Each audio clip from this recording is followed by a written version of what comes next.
it's nobody else's business. What stays in the, or what happens in the family stays in the family. You can't leave the home because you have children. You can't leave the home because that's your home. You've made an obligation. It's your duty to stay there. The struggle against domestic violence has experienced both setbacks and advances in recent times. There are a number of healthcare providers who are really good examples of how to manage that and how to be respectful, how to be appreciative and integrative, if you will, of other cultural perspectives, right? So these will be the ones who work, let's say, in Zuni or Acoma or in Gallup, would be perfectly comfortable having a medicine man in the room. We do have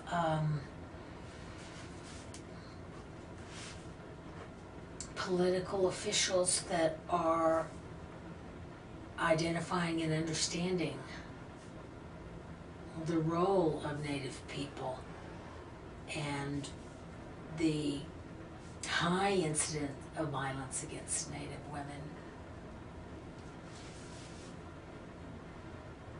I think that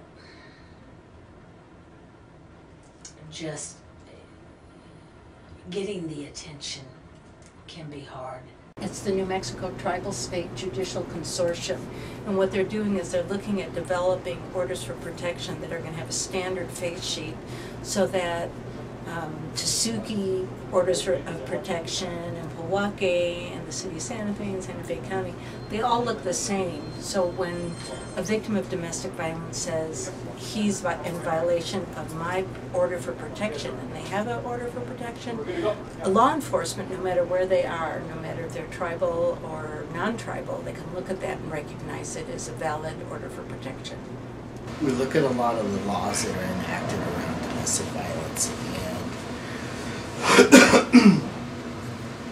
they just passed one that just came into effect July 1st, and this law states that if any type of property is broken in a home based on a domestic violence incident, an arrest can be made. So if you walk into a home and the TV's busted and the table's broken and different items are busted up around the house, the officer can make an arrest. Well, if this person broke a brand new TV, that's over $1,000, and that's a felony charge. Whereas still beating on your wife is a misdemeanor. And so I think our laws are very incongruent to what we would like to see happen with domestic violence. The challenges are many, but with sustained effort and commitment, solutions are within reach. Another feature that I think that needs to be addressed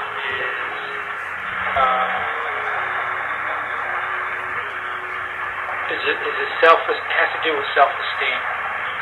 I think there's large numbers of Native people and Navajo people included that are dealing with the issue of self-esteem because of the history of colonization, because of the trauma, because of the families dealing with a lot of these health and social problems.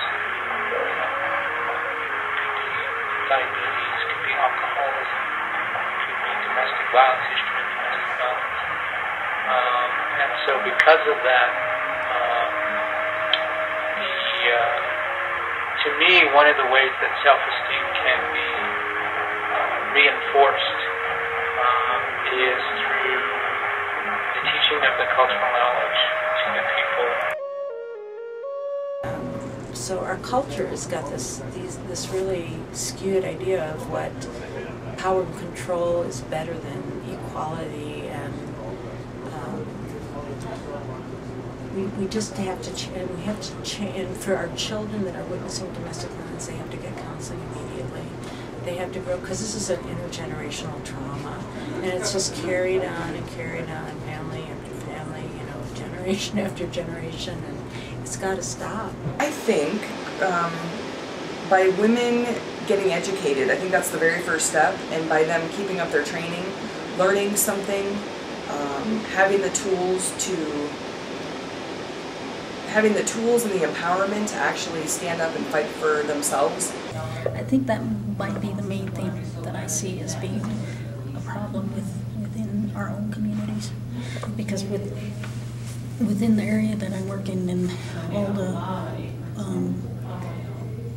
all the other programs and being in the coalition, you hear the different problems that they're having, but when you look at it, it's the same.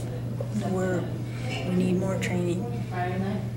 We need a lot of education, but the thing of it is, when we do provide that as a coalition to the communities, sometimes we don't get the people that we need to go to these trainings. Law enforcement, really, they're the first responders, and it's really going to take a change in laws and a change in attitude from our law enforcement personnel to really make a difference in helping fight domestic violence.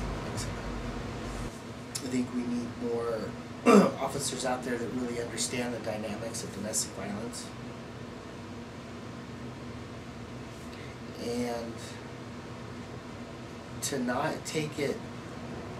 I see a lot of police officers taking the issue of domestic violence very personally, that, well, I have to go back to this house 5 times tonight, and they're really pissing me off. And this is, if I have to come back, I'm going to arrest both of you. We need to coordinate our efforts throughout the state with other program providers, work together. It's not about me, it's not about you, it's about all of us and how we can help. Educate, empower women. We really, it's working together for a common goal.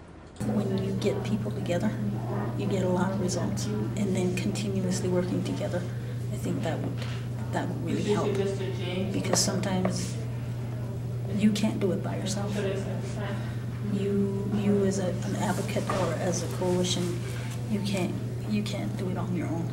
You've got to have help. Attitudes such as, well, it's not my business, it's not in my backyard, so therefore it doesn't exist. I think that those attitudes need to change. We got to get the men to come forward and advocate and stand up and say, hey, look, enough. Women are not property. What we need to understand that, each and every one of us has the power to stop the violence against women, all women, not just Native women, but all women.